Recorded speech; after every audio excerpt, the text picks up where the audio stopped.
विभिन्न राज्यों में चुनाव की घोषणा कर दी गई है, असेंबली इलेक्शंस की। हरियाणा में जो चुनाव का शेड्यूल जो जारी हुआ है उसमें 5 सितंबर को गजट नोटिफिकेशन जारी होगा। उसी दिन से नामांकन आरंभ हो जाएंगे। 5 से 12 तक नामांकन पत्र प्राप्त किए जाएंगे। 13 सितंबर को नामांकन पत्रों की स्क्रूटनी होगी, जांच होगी।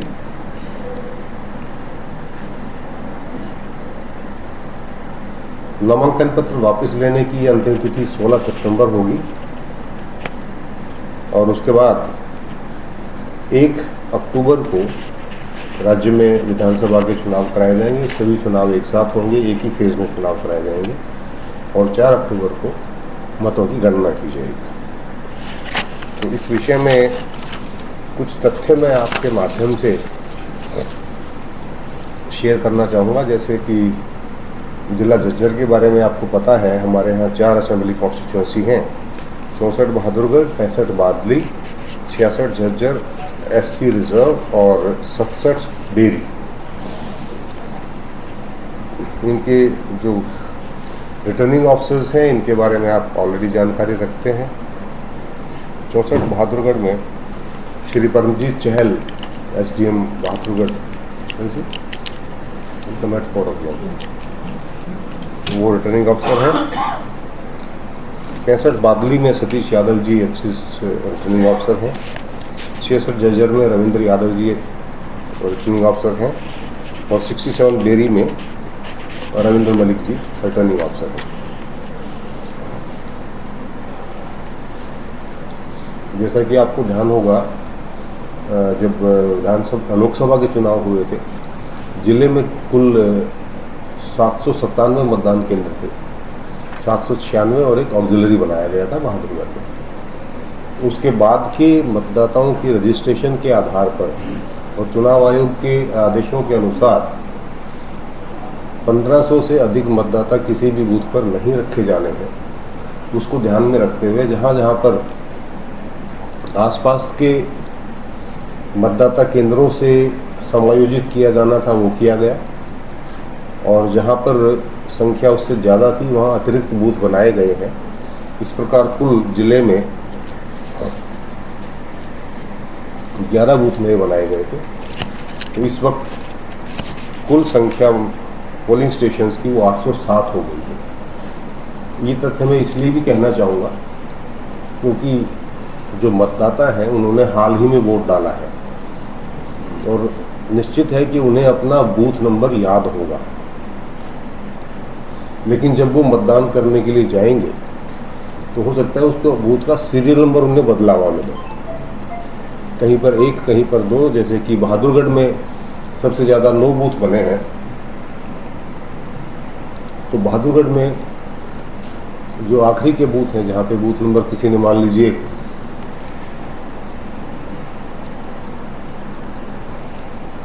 220 नंबर बूथ पे अगर वोट डाला था, उसका बूथ इस सकता है इस बार 229 में है।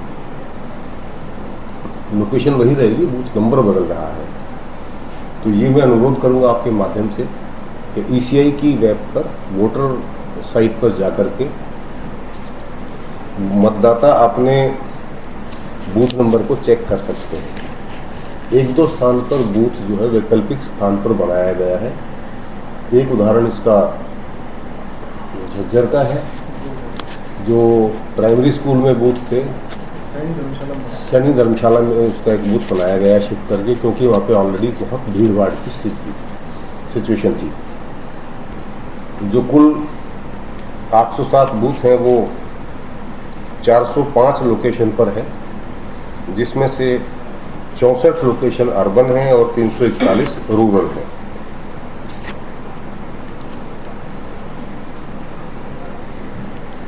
जहाँ तक वोटर डिटेल्स की बात है, हमारी जो प्रोजेक्टेड पॉपुलेशन है वो 10,52,000 के आसपास है। उसके मुकाबले हमारे पास 8,11,910 वोटर हैं, जिसमें सर्वाधिक वोटर बहादुरगढ़ में 2,44,000, और सबसे कम बेरी में 1,85,000। जो हमारा यंग वोटर्स का रजिस्ट्रेशन है वो भी 2.37% तक पहुंच गया है। यहाँ पर मैं आपके संज्ञान में लाना 2.37।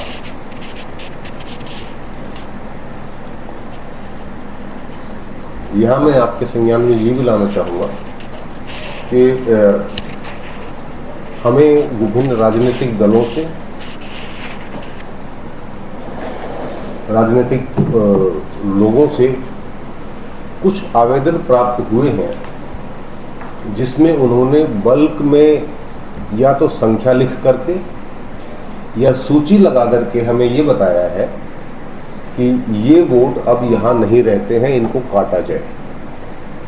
हमने हर एक राजनीतिक दलों के साथ जो हम साप्ताहिक मीटिंग करते हैं, सभी राजनीतिक दलों को ये कहा है कि ऐसे सामूहिक शिकायत पर संज्ञान लिया जाना नियमानुसार संभव नहीं है। अगर कहीं पर किसी को एक मतदाता पर आशंका है तो एक, और अगर 10 पर है तो 10 अलग अलग फॉर्म नंबर 7 अलग से भर के देने होंगे वोट कटवाने के लिए। तो मैं आपके माध्यम से ये भी कहना चाहूँगा कि कोई व्यक्ति जिसके अड़ोस पड़ोस में, जिसके अपने घर में कोई किराएदार रहता था, जिसकी वोट बनी हुई थी, अब वो छोड़ के चला गया है, तो ये उस मकान मालिक का भी कर्तव्य है कि वो फॉर्म नंबर 7 उसका भर के दे। इसी प्रकार से रजिस्ट्रेशन जो है, क्योंकि हमारा फाइनल पब्लिकेशन 27 तारीख को होगा, तो अभी भी हमारे पास समय है कि अगर कोई व्यक्ति अभी भी अपने मताधिकार का रजिस्ट्रेशन नहीं करवा पाया है तो अभी भी रजिस्ट्रेशन फॉर्म नंबर 6 भर के BLO को दे सकते हैं। इससे भी बेहतर तरीका है ECI की वेबसाइट पर अपना वोटर रजिस्ट्रेशन कराएं। उसमें फॉर्म 6, 7 या 8 जो भी भरा जाना है, अगर उसको आप ऑनलाइन भरते हैं तो उसके 2 लाभ होंगे। एक तो ऑनलाइन फॉर्म भरने में उसका जो प्रारूप है वो आपके सामने ड्राफ्ट दिखाया जाता है उसको, उसमें आपका कोई फ़ोटो अगर गलत लग रहा है, आपके नाम की स्पेलिंग गलत है, डेट ऑफ बर्थ गलत है, या कहीं पर पिता या पति का नाम गलत है, तो उसको आप सही कर सकते हैं। BLO को फॉर्म देने के बाद हमारा ऑपरेटर उसको अपलोड करता है, वहाँ पर इस तरह की स्पेलिंग मिस्टेक्स होने की संभावना रहती है। मेरा आपके माध्यम से सभी नागरिकों से, झज्जर के सभी वोटरों से, सभी एलिजिबल वोटरों से अनुरोध है कि जिन लोगों ने अब तक वोट नहीं बनवाया है वो अपना फॉर्म जहाँ तक संभव हो ऑनलाइन भर दें। ऑनलाइन फॉर्म भरने में कोई तकलीफ़ है, हमने डिस्ट्रिक्ट वेबसाइट के ऊपर उसका एक PPT डाला हुआ है। बहुत सिंपल स्टेप है। ECI की वेबसाइट पे जाएं, ECI की वेबसाइट पे वोटर नाम से एक अलग लिंक है। अगर आप पहली बार उस वेबसाइट को यूज़ कर रहे हैं तो आपको एक बार अपना रजिस्टर्ड मोबाइल नंबर डाल करके रजिस्टर करना होगा।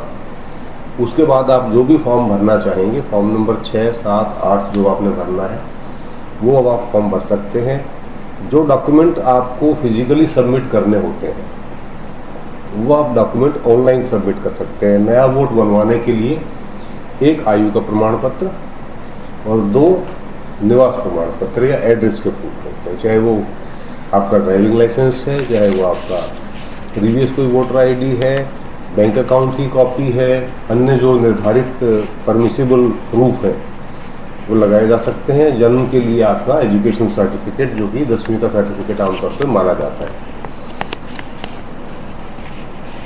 हमारे ज़िले में 10,496 सर्विस वोटर भी है। तो ये भी मैं जिन लोगों के बच्चे डिफेंस या पैरामिलिट्री सर्विसेज में हैं, या जो भी लोग सर्विस वोटर की कैटेगरी में कवर होते हैं, आपके माध्यम से मैं अनुरोध करूंगा कि वो अपने अपने बच्चों को कहें और वो अपने कमांडिंग अफसर के जरिए अपना सर्विस वोटर रजिस्टर करा सकते हैं। विधानसभा चुनाव के लिए EVM मशीनों की first level checking FLC complete की जा चुकी है। इस FLC के दौरान भी शुरू होने से पहले सभी राजनीतिक दलों को उसकी सूचना दी गई थी और उनके प्रतिनिधि FLC के दौरान उपस्थित रहे थे। उसके बाद चेकिंग की मॉक पोल में भी वो उपस्थित रहे थे और हमारे पास सफिशिएंट संख्या में ईवीएम उपलब्ध है। फिर भी जो व्यक्ति चुनाव लड़ने के इच्छुक हैं या चुनाव के कैंडिडेट्स को प्रपोजर बनने के इच्छुक हैं, उनसे मेरा अनुरोध है कि ईसीआई की साइट पर एक बार अपना नाम वोटर लिस्ट में जरूर चेक कर लें। कहीं ऐसा ना हो कि कहीं पर किसी ने फॉर्म नंबर 7 भर दिया हो किसी राजनीतिक विद्वेष से, या आप लंबे समय से उस पता पर नहीं रह रहे हैं इसलिए भर दिया हो और ऐन समय पर आपको पता लगे कि जी मेरा तो नाम वोटर लिस्ट में ही नहीं पाया गया। यहाँ पर मैं ये भी स्पष्ट कर दूं, कुछ लोग ऐसे हो सकते हैं जिन लोगों ने शायद लोकसभा में मतदान का उपयोग ना किया हो अधिकार का, और उससे पहले पंचायती राज जो चुनाव हुए थे, पंचायत के चुनाव हुए थे, उसमें मतदान किया हो और बाद में ये कहे कि उस लिस्ट में तो हमारा नाम था, इसमें नहीं है। जो पंचायती राज इंस्टीट्यूशंस की वोटर लिस्ट है वो अलग है और विधानसभा की वोटर लिस्ट है वो वही है जो लोकसभा की है। उसके बाद उसके अंदर जो एडिशन डिलीशन बाद में हुए हैं। तो एक बार फिर से सभी से अनुरोध है कि कभी भी, मुश्किल से 2 मिनट लगते हैं, मैं आपको दिखा भी सकता हूँ यहीं पर,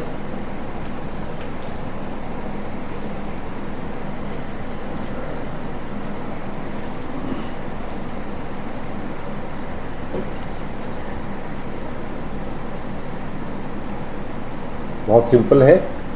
ईसीआई आप सर्च करेंगे, ईसीआई लॉगिन, सामने आ जाता है लॉगिन डैश वोटर। जैसे ही आप इसको क्लिक करेंगे ये इलेक्शन कमीशन की वेबसाइट खुल जाती है। उसके बाद आप अपने रजिस्टर्ड मोबाइल नंबर से, एपिक नंबर से इसको खोल सकते हैं। ये आ जाएगा, ओटीपी के माध्यम से आप उसमें रजिस्टर कर सकते हैं। वहाँ पर आप फाइंड माई बूथ भी, उसके अंदर एक लिंक अवेलेबल है, उसमें अगर आप अपना एपिक नंबर भी डाल देंगे या अपना नाम और स्टेट, डिस्ट्रिक्ट, असेंबली, कॉन्स्टिट्यूएंसी और अपना नाम डाल देंगे तो भी ये वेबसाइट ढूंढ करके आपको आपका एक्चुअल बूथ बता सकते हैं कहाँ पर। Restriction on printing of pamphlets and posters etcetera, ये क्योंकि आप सब लोग मीडिया से संबंधित हैं, आपके पास आप अपने समाचार रिपोर्ट करते हैं, लेकिन आप ही के जो पब्लिकेशन हाउसेस हैं, चाहे वो इलेक्ट्रॉनिक मीडिया है चाहे वो प्रिंट मीडिया है, अब राजनीतिक दल और कैंडिडेट्स भी आपके पास अपने विज्ञापन के पब्लिकेशन के लिए आ सकते हैं।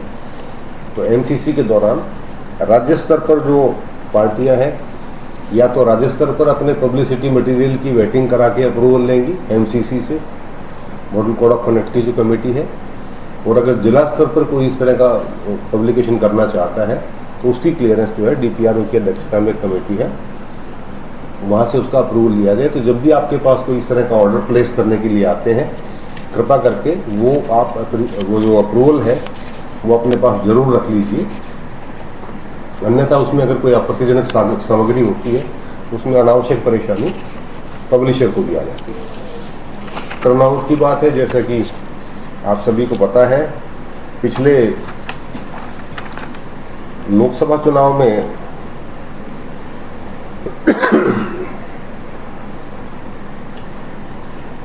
पिछले से मतलब 1919 के चुनाव में 68.8% मतदान हुआ था, जो कि विधानसभा में 66.15% रह गया था। इस बार के लोकसभा चुनाव में मैं समझ सकता हूं कि बहुत ज़्यादा गर्मी होने की वजह से केवल 63.5% मतदान हुआ था, और मैं अपेक्षा करता हूं आप लोगों के सहयोग से भी और लोगों से भी अपील करता हूं कि ये जो आपका जनतांत्रिक अधिकार है, लोकतांत्रिक अधिकार, उसकी ज़्यादा से ज़्यादा संख्या में बाहर निकल करके उसका उपयोग करें और अपने लिए उचित कैंडिडेट का चुनाव करें।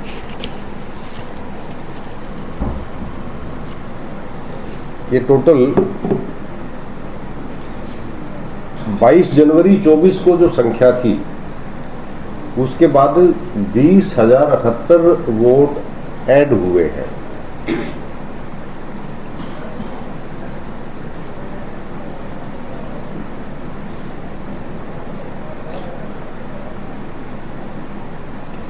और 2,536 वोट जो है उसमें डिलीट हुए हैं।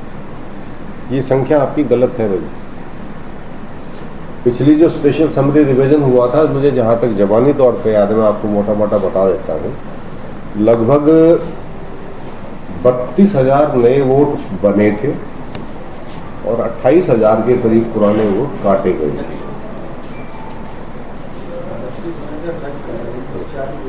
हाँ, नेट एडिशन उससे कम ही था। यही था ना लगभग, इतने मेरे ख्याल है लगभग ये संख्या है। एक्चुअल संख्या मैं आपको अलग से प्रिंट के माध्यम से दे दूंगा। उसके बाद से क्योंकि मेजर डिलीशन उस टाइम हो चुके थे, हमारे कुछ BLOs ने ये समस्या अभी भी झेली है। हमारे ROs बताते हैं इस चीज़ को कि जी हमें पता है कि ये 20 आदमी जो है ये यहाँ इस मकान में अब नहीं रहते हैं, लेकिन ना तो मकान का मालिक फॉर्म नंबर सामान भरने को तैयार है, ना उनका कोई पड़ोसी भरने को तैयार है।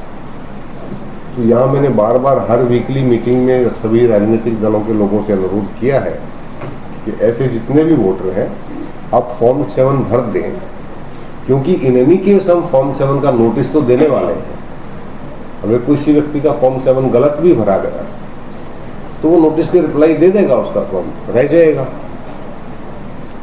इसी प्रकार से ये भी संभव है कि जो व्यक्ति ये समझ रहे हैं कि जी मैंने तो लोकसभा में वोट डाला था तो मेरा वोट तो लिस्ट, मेरा नाम तो लिस्ट में है ही, लेकिन आप सर्कुलेट की गई थी। उसका आधार क्या था?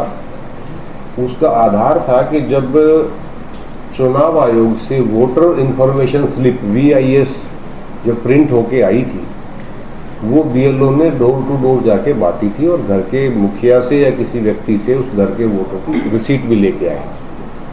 तो जो वोट अनडिस्ट्रीब्यूटेड रह गए थे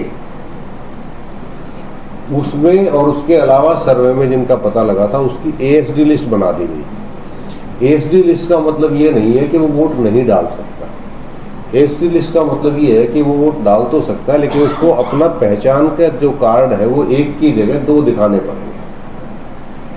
केवल आधार कार्ड से काम नहीं चलेगा, वोटर कार्ड भी हो, वोटर कार्ड है तो दूसरा चाहिए, कुल 2 पहचान के चिन्ह दिखाने पड़ेंगे। अब उनको हमने स्पेशल समरी रिवीजन में फिर से रिव्यू किया है और जहां कंफर्म हो गया कि भी ये व्यक्ति मृत है या नहीं है, या CMO से हमें रिपोर्ट मिली, डेथ सर्टिफिकेट्स भी इश्यू किए जाते हैं यहाँ से, जो आपकी आशा बहन जी हैं वो भी अपना रिकॉर्ड मेंटेन करती हैं, तो उन सब के आधार पर फॉर्म भर करके उनके वोट जो काटे गए हैं ये उनकी संख्या है।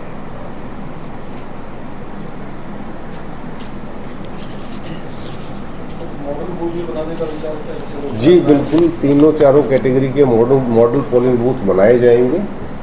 एक तो पूरी तरह से महिलाओं द्वारा संचालित पिंक बूथ बनाए जाएंगे हर असेंबली कॉन्स्टिट्यूंसी में, यूथ वोटर्स बूथ बनाए जाएंगे, उसके अलावा PWD वोटर्स बूथ बनाए जाएंगे और कुछ हम थीम बेस्ड और बूथ भी बनाएंगे। इसके अंदर प्रयास ये रहेगा कि मतदाता को जितना ज़्यादा संभव हो आरामदायक परिस्थितियां दी जाएं। पिछली बार CEO हरियाणा ने एक मोबाइल ऐप का ट्रायल किया था, जो पब्लिसिटी की ना होने की वजह से बड़ी संख्या में लोगों ने उपयोग नहीं किया। क्यू मैनेजमेंट सिस्टम, जहां पर घर बैठे आप पता लगा सकते हैं कि आप वाले बूथ के बाहर अभी कितनी लंबी लाइन है, तो आपके माध्यम से उसको भी हम दोबारा से पब्लिसाइज करने की कोशिश करेंगे ताकि वोटर को असुविधा ना हो, जाके लंबी लाइन में ना वेट करना पड़े। कभी भी वो चेक कर सकता है कि मेरे बूथ के बाहर कितनी भीड़ है और उसके अनुसार वो बूथ पे जाने का निर्णय कर सकता है। यस, ये है वो संख्या। अब आपकी जानकारी के लिए थोड़ा सा ब्रेकअप भी मैं बता दूं कि हमारे पास जो PWD मार्क्ड इलेक्टर्स हैं वो 5,643 हैं, जो पीपल विद डिसेबिलिटीज जिनको कह सकते हैं। 85 वर्ष से अधिक आयु के हमारे कुल 12,177 वोटर हैं और 100 वर्ष या उससे अधिक आयु के हमारे 417 वोटर हैं।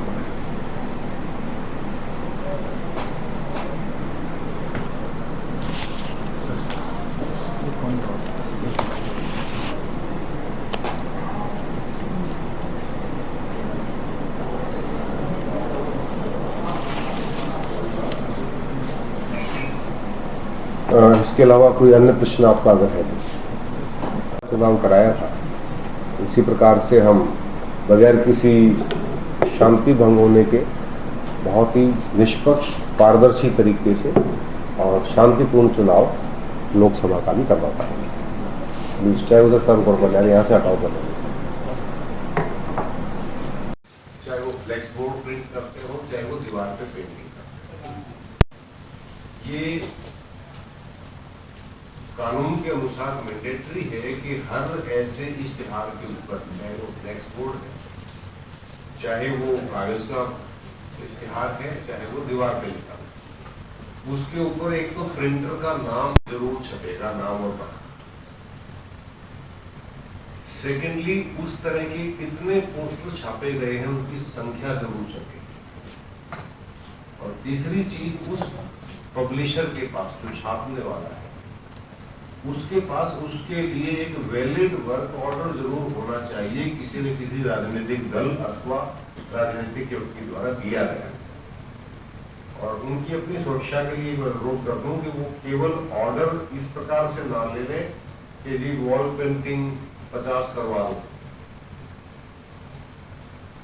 वॉल पेंटिंग में क्या मटेरियल छपना है उसका एक प्रिंटेड फॉर्मेट अपने पास जरूर रख लें, ताकि अगर उसके अंदर कोई भी चीज ऑब्जेक्शनेबल छापी जाती है, कोई व्यक्तिगत आक्षेप लगता है, कोई भी चीज जो एमसीसी का उल्लंघन है, तो उसकी जिम्मेवारी उस प्रिंटर पर ना आए, जिस व्यक्ति ने आदेश किया है वो उसके लिए जवाबदार है।